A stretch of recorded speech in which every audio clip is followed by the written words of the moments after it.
Hello everyone, welcome to Liam's Lyceum. I'm your host Liam, aka Himbar, and today I am doing my weekly update. This is Liam's Leapings number 83 for the 20th of April 2024. It's 420. Anyways, um, I can just go over the things I read, wrote, whatever this week. So anything I feel worth mentioning, which I forget something every week, so it doesn't, obviously not that big of a deal. But anyone who likes to hear me ramble, so I did continue with Woden, actually, which I don't have with me. I have it out in the living room because I was reading it right now. I have some guests over, actually, so wife's family. And then I've been moving a lot, actually. This has looked like that for a while, but those will probably be gone by tomorrow. I'm not sure when this desk will be gone. Again, there's always a chance I'll just miss some videos.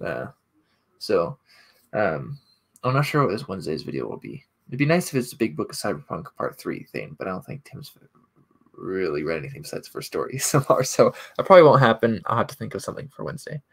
I also read a little bit of the Book of 3 with my daughters, but the books I finished, I think I have 2 physically. Yeah, I have 2 physically. Okay, so the first one I finished was Pool of Radiance, which I talked about on Wednesday. It's my 100th Forgotten Realms novel. I didn't have much left to go. I finished it Saturday. And yeah, I enjoyed it very much. I'm not sure what my next Forgotten Realms novel will be. It might be Baldur's Gate 2, since it's been a minute since I read the first Baldur's Gate novel. And that, was kind of a series, I guess. And now I moved all my books. So basically the books I'm currently reading and then like a stack of some special ones that I think I might read soon. That's basically all I have right now. And then I read In Green's Jungles by Gene Wolfe. I had started this actually, and my review for On Blue's Water came out yesterday. If you're watching this, the day this comes out. But very much enjoyed this. I enjoyed it a lot more actually than book 1 as well. And very good, very, very good. I'm not sure if it's all computing in my head, but I enjoyed it a lot. So I am very excited to finally be getting to the ultimate volume in the solar cycle with Return to the Whirl, which I probably will have to read that after I move, but that shouldn't be too long now. The other 2 books I did read, I don't have physically, was The Book of Dreams by Jack Vance, which is book 5 in the Demon Princess series, and book 5 of 5. So I finally finished that series. I'm not sure what I'll read next of Vance. I feel like it might be, I'm blanking. I don't remember what they're called right now, for some reason. Or it might be, wow, like Planet of Adventure or something like that. There's a lot of Vance. My favorites still have been The Dying Earth. Leoness has been a close second. But yeah, anyways, I don't know. Maybe we'll see what I read of Vance.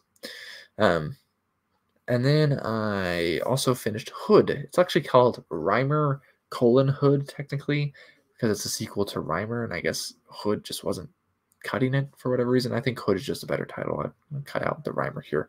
Rhymer was a good novel I read last year by Gregory Frost, and Hood is a good novel I read this year by Gregory Frost. I actually liked Rhymer more, but Hood is a good continuation of the story. I'm excited to see where it goes from there. This is, again, Thomas the Rhymer, and this one he kind of goes into the legend of Robin Hood, hence the title of this one. I really like these, but again, we'll see if I end up liking the third one more than the second one or the first one or whatever. I still really liked it. I went through it very quickly. And then the books I've been reading, besides the ones I mentioned already, was The Dark World by Henry Kuttner. This is a big influence on Zelazny's Amber, which is immediately obvious, basically. I'm enjoying it. It's very short. It came out like 46, I think. This paperback's from the 60s, I believe, but I'm about halfway through. Maybe I'll finish it this week. Hopefully I will. I've been going through it very slowly, but it's also very short, like I said. So I have a couple books over here. I didn't actually read it all this week. So let's see.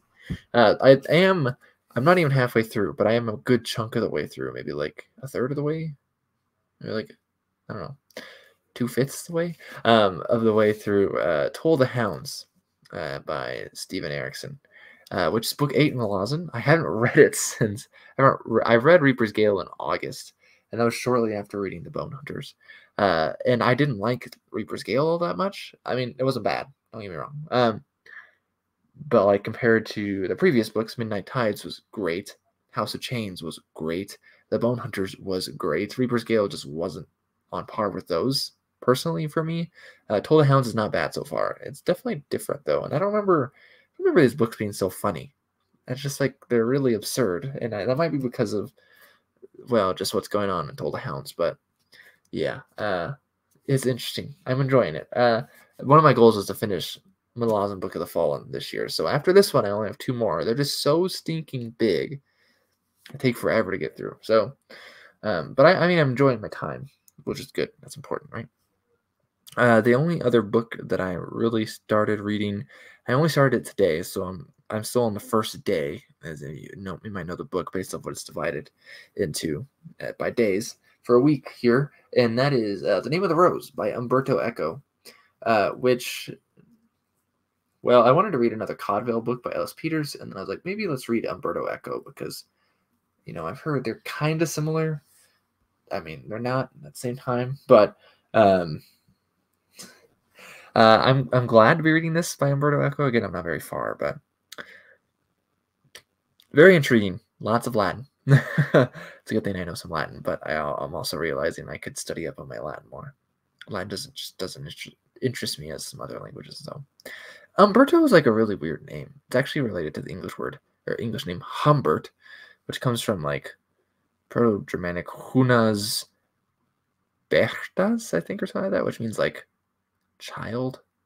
Like Hunas means something like child, or like swelling, and then bright Bertas. And I think it becomes an M, hum, rather than hun. Probably by assimilation with the B there, because B and M are both bilabial. So that gotta be an assimilation. Anyways, that's just too much etymology there for you guys. But where my mind randomly is right now. It's funny because like my hair's all messed up. I apologize, but I appreciate my job, but I really just it doesn't fulfill me. It doesn't feel fulfilling really at all. Like and I mentioned this before, big part because it's something I could have done without a degree, and it's a job I got after I got a degree. So I mean, like, I just want to do something that I feel like would be a better use of me, if that makes sense. And I do some of that stuff, but it's like part-time stuff where I don't get paid for it at all. So I'd like to get paid for it. I'd love to work in like school, but obviously you need a lot of degrees for that stuff. But here I am. I'm working on my degree, another degree rather. So anyways, those are my rambles right now. I don't really have many other thoughts. Lots of stuff to read. Not enough time. I'm so busy actually, but I am happy I have the time I have. So that's good, right? Anyways, let me know what y'all have been reading, and I will catch you next time. But remember, the mare wisdom on londa, wada the wema ye theoda kutha. Anyways.